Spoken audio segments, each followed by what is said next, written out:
যে আপনাদের আমানত ফাউন্ডেশনের পক্ষ থেকে গ্রামের প্রত্যন্ত গ্রামগঞ্জে আপনারা স্বাস্থ্যের সাথে সাথে শিক্ষা ব্যবস্থার আলো পৌঁছে দেন, ঠিক সেই জায়গায় দাঁড়িয়ে রাজ্যের চলছে মেলা, খেলা, এমনকি ট্রেন, বাস, রেস্তোরাঁ, শপিং মল সমস্ত কিছু খোলা, শিক্ষা ব্যবস্থা একদম সম্পূর্ণ বন্ধ। আপনি কি বলবেন? এক কথায় শিক্ষাই জাতির মেরুদণ্ড।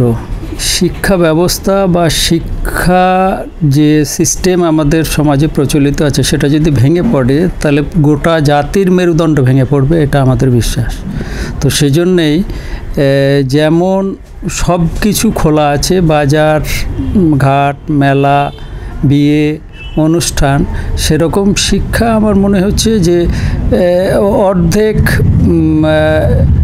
কি বলা যায়, অর্ধেক অ্যাটেন্ডেন্স নিয়ে যেমন বিভিন্ন সরকারি বেসরকারি প্রতিষ্ঠান খোলা রাখার ব্যবস্থা হয়েছে, ঠিক সেইভাবে শিক্ষা প্রতিষ্ঠান তো খোলা রাখা উচিত শিক্ষাকে বাঁচিয়ে রাখার জন্য, এটা আমার মনে হয়। কারণ আমরা যতটা দেখেছি যে বেসরকারি যে সমস্ত শিক্ষা প্রতিষ্ঠান তারা তাদের নিয়ম মেনটেন করে তারা সে সমস্ত তাদের শিক্ষা প্রতিষ্ঠানগুলো খোলা রেখেছে, শুধু সরকারি প্রতিষ্ঠানগুলো সরকারি নির্দেশের অপেক্ষা করে সেগুলো বন্ধ রাখা হয়েছে।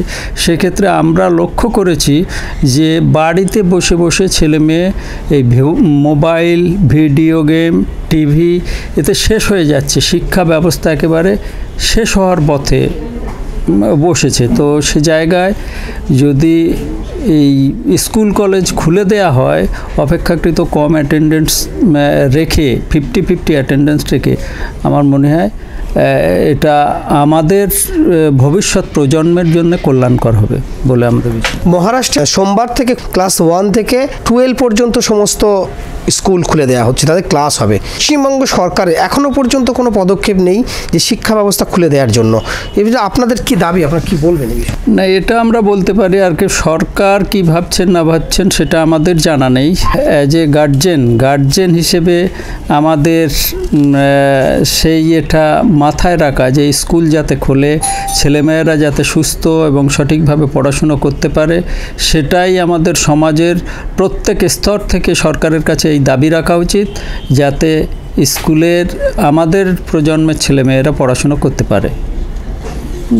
এটাই আমাদের সমস্ত গার্জেন এবং অভিভাবকদের এই দাবি ওঠানো উচিত।